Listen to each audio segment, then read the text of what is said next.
দেখেন না আমাদের পার্শ্ববর্তী ভারত, এই জালিমরা এত 15-16 বছর সে শাসন করে গিয়ে যার সাথে প্রেম প্রীতি করে গিয়েছে, তারা দেখেন আজকে আমাদেরকে কিভাবে ডুবিয়ে মারছে। কোথায় তোদের মানবতা?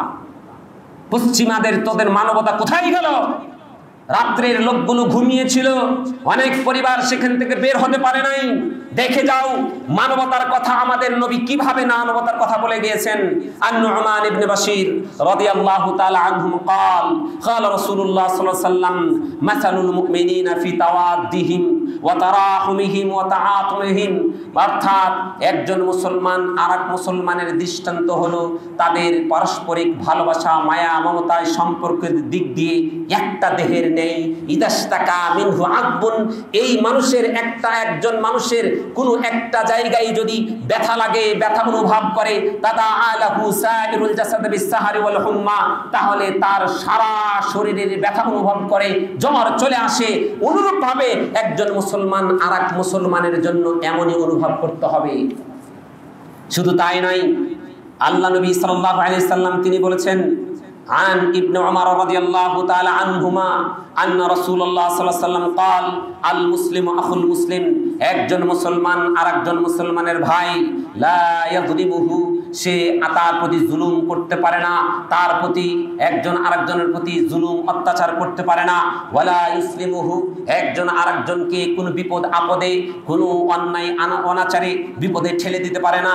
মান কানা ফি হাজাতি আখিহি, যে ব্যক্তি তার ভাইয়ের প্রয়োজনে এগিয়ে যাবে, কান আল্লাহু ফি হাজাতিহি, আল্লাহ তাআলা তার প্রয়োজনে এগিয়ে আসবেন। ওয়ামান ফাররাজা আন মুসলিমিন কুরবাতান, যে ব্যক্তি কোন মুসলমানের কষ্ট দূর করলো, ফাররাজাল্লাহু আনহু বিহা কুরবাতাম মিন কুরাবি ইয়াউমাল কিয়ামা, আল্লাহ তাআলা তার কিয়ামতের দিন তার দুঃখ কষ্ট দূর করে দিবেন।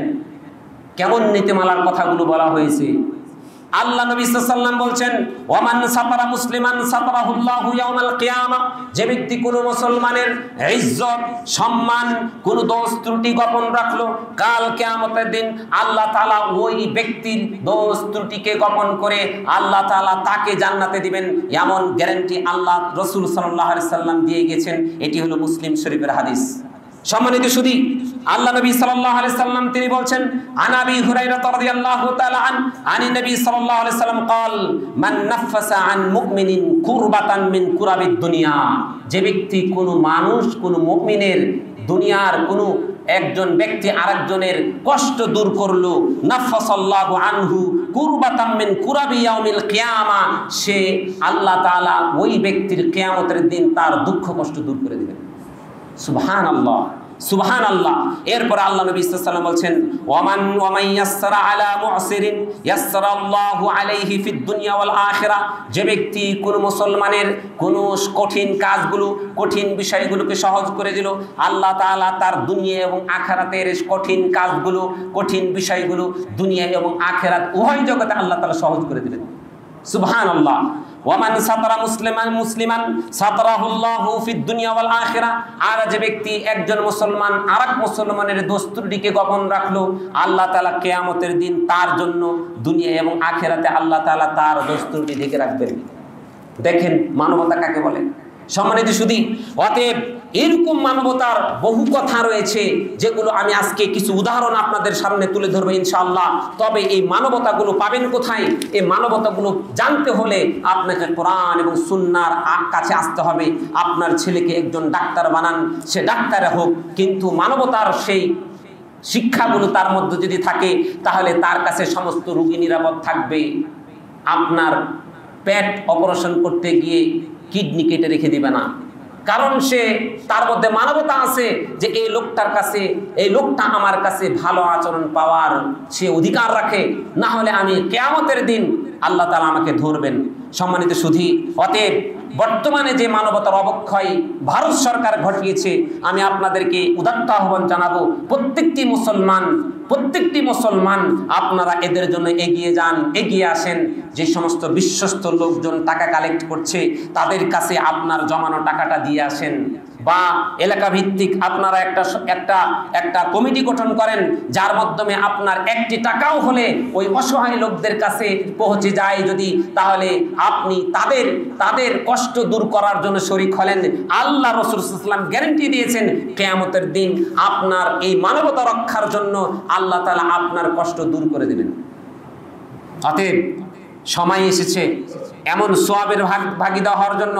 আমি মসজিদ কমিটিরদেরকে বলবো, আপনারা 10 টাকা পারেন, 20 টাকা পারেন, 100 টাকা পারেন, 500 টাকা পারেন, 5000 টাকা পারেন, আপনার সাধ্য অনুযায়ী আপনি সেই টাকাগুলো জমা করে বিশ্বস্ততার সাথে সেই বানভাসী লোকদের সেই দুঃখ কষ্ট দূর করে আপনিও কাল কিয়ামতের দিন আল্লাহ তাআলা আপনার দুঃখ কষ্ট দূর করে দিবে। সম্মানিত সুধী, এটাই মানবতা। আজকে মানবতার কথাগুলো আল্লাহ নবী সাল্লাল্লাহু আলাইহি সাল্লাম কিভাবে বলেছেন দেখুন। আল্লাহ রাসূল সাল্লাল্লাহু আলাইহি সাল্লাম তিনি বলছেন, হাদাসানা আসহাবু রাসূলিল্লাহ সাল্লাল্লাহু আলাইহি সাল্লাম আন্নাহুম কানু ইয়াসিরুনা মা রাসূলিল্লাহ সাল্লাল্লাহু আলাইহি সাল্লাম ফি মাসিরিন। আল্লাহ নবী সাল্লাল্লাহু আলাইহি সাল্লাম একদা তার সাহাবীদেরকে নিয়ে তিনি এক জায়গায় পথ চলছিলেন। এক জায়গায় চলতে চলতে যখন একেবারে ক্লান্ত হয়ে গেলেন, শ্রান্ত হয়ে গেলেন, তখন তারা এক জায়গায় তারা ঘুমিয়ে পড়ার পরে একজন আরেকজন দুষ্টামি করে একজনের তীর আরেকজন নিয়ে নিল। তো তীর নিয়ে নিয়েছে, এই জন্যে সে ঘুম থেকে উঠে সে তীরটা খোঁজাখুঁজি করছে, কোনোভাবে সে পাচ্ছে না। তখন আল্লাহ নবী সাল্লাল্লাহু আলাইহি ওয়াসাল্লাম যখন দেখলেন যে আরেকজনের কাছে সে তীরটা আছে, তখন সে বলল, ইয়া রাসূলুল্লাহ, তার কাছে মজা করে আমি তীরটা নিয়েছিলাম, কিন্তু সে তীর হারিয়ে দেওয়ার কারণে সে ভীতু সন্ত্রস্ত হয়ে গেছে, না জানি এই তীরটা আমার কাছ থেকে এমন ব্যক্তি নিয়েছে যে আমাকে আঘাত করবে। সে ভয়ে ভীতু হয়ে গেল। আল্লাহ নবী সাল্লাল্লাহু আলাইহি ওয়াসাল্লাম একটা নীতিমালা বললেন, লা ইয়াহিল্লু লিমুসলিমিন আন ইউরাব্বিআ মুসলিমান। একজন মুসলমানের জন্য হারাম, জায়েজ নেই যে আরেকজন মুসলমানকে ভয় ভীতি দেখাবে। চিন্তাটা করেন, ভয় ভীতি দেখাবে, তোকে দেখে নিব, এমন কথা বলাই মানবতা বিরোধী কাজ। আজকে আমাদের সমাজে স্বামী স্ত্রীকে বলে তোকে দেখে নিব, স্ত্রী স্বামীকে বলে তোকে দেখে নিব, বাপ বেটাকে বলে দেখে নিব, বেটা বাপকে বলে দেখে নিব, পাড়া প্রতিবেশী বলে দেখে নিব। আর নেতার তো কোনো কথাই নেই, নেতা তো ও তো দজ্জাল, ও তো নেতাই, ওর কথা তো বলাই যাবে না, বললেই দোষ। ও তো বলে দেখে নিব। এই দেখে নিব ভয় ভীতি দিয়ে একজন আরেকজনকে হেন করা, ভয় দেখানো, এটি ইসলামে কতটুকু হারাম। আল্লাহ নবী সাল্লাল্লাহু আলাইহি ওয়াসাল্লাম বলেছেন, লা ইয়াহিল্লু লিমুসলিমিন আন ইউরাব্বিআ মুসলিমান। একজন মুসলমান আরেক মুসলমানকে ভয় দেখানো এটা হারাম। মজা করে, তারপরে কি মজা করে, দুষ্টামি করে আপনি চাকু নিয়ে বলছেন পেটে ঢুকাই দিব, ইসলাম এটি হারাম করা হয়েছে। আল্লাহ নবী সাল্লাল্লাহু আলাইহি ওয়াসাল্লাম বলছেন, রাআইতু রাসূলুল্লাহ সাল্লাল্লাহু আলাইহি ওয়াসাল্লাম ইয়াতুফু বিল কাবা। আমি সেই সত্তার শপথ করে বলছি যার হাতে মুহাম্মদের প্রাণ, লা হুরমাতুল মুমিন, মুমিনের ইজ্জত, মুমিনের ধন সম্পদ মালের যেই সম্মান ইজ্জত, আদামু ইনদাল্লাহি হুরমাতান মিনকা।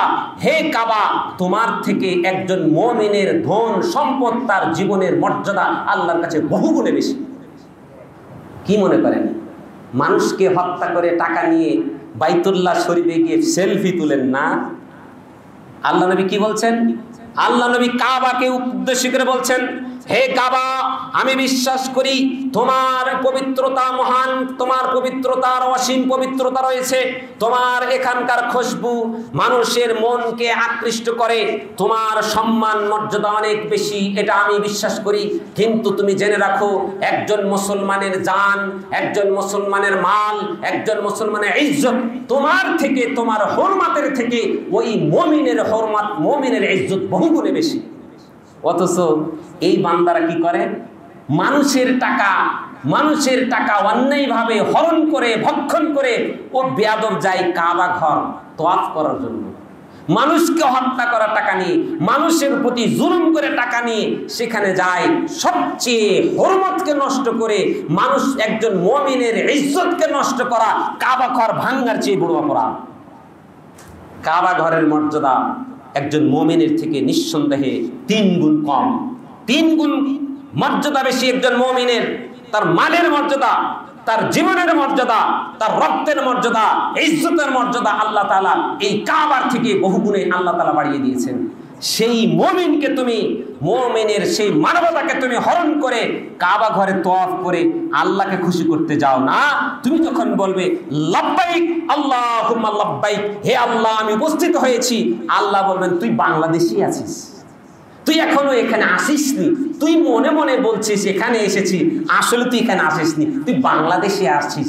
কারণ কাবা ঘরের মর্যাদার থেকে বহুগুণে মর্যাদাশীল মুমিনকে তুই হরণ করে মুমিনের সেই জীবনে কষ্ট দিয়ে তুই এখানে এই কাবাতুল মুশাররাফাকে তুমি সম্মান করতে এসেছো। আল্লাহ তাআলা তার এই ডাকে সাড়া দিবেন না।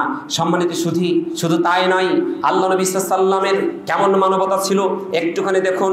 আল্লাহ নবী সাল্লাল্লাহু আলাইহি ওয়াসাল্লামকে যখন এই মুশরিকরা কষ্ট দিত, এই মুশরিকরা যখন আল্লাহ নবী সাল্লাল্লাহু আলাইহি ওয়াসাল্লামকে হত্যার জন্য চেষ্টা করত, তখন তাকে বলা হলো ইয়া রাসূলুল্লাহ উদু আলাল মুশরিকিনা, মুশরিকদেরকে আপনি বদদুয়া করুন। আল্লাহ নবী সাল্লাল্লাহু আলাইহি ওয়াসাল্লাম বলছেন ইন্নী লাম উবাস লাআনান, আমি কোনো লান অর্থাৎ অভিসম্পদকারী হিসেবে প্রেরিত হই নাই।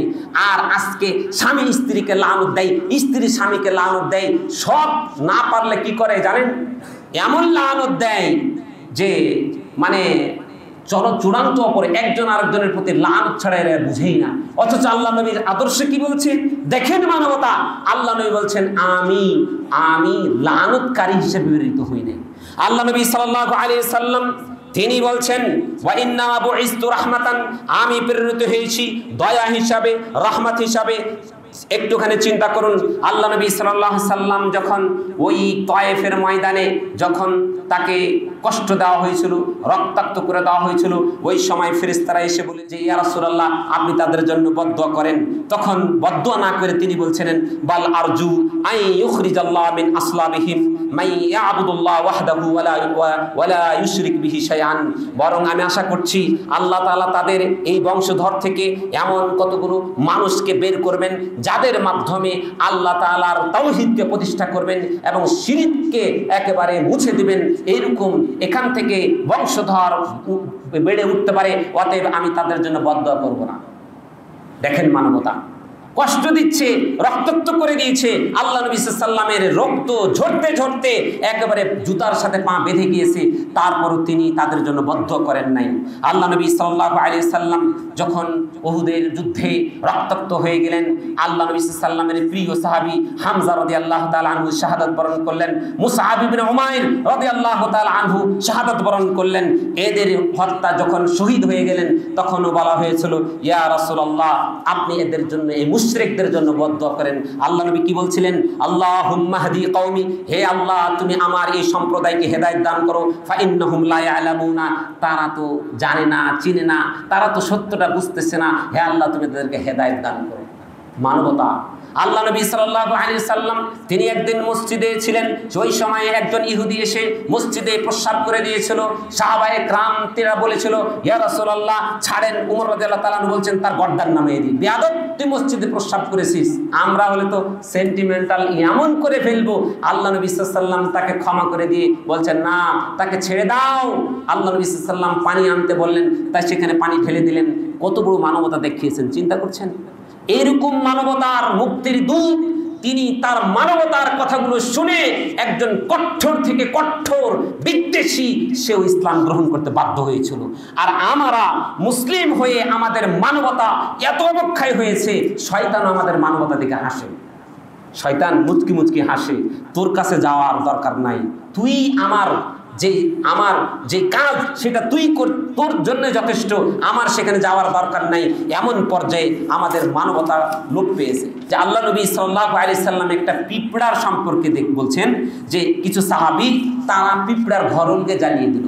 আল্লাহ নবী সাল্লাল্লাহু আলাইহি সাল্লাম তিনি তখন তাদেরকে বললেন যে এই তোমরা কি করলে? পিঁপড়ার ঘরগুলোকে জ্বালিয়ে দিয়ে কে জ্বালালো?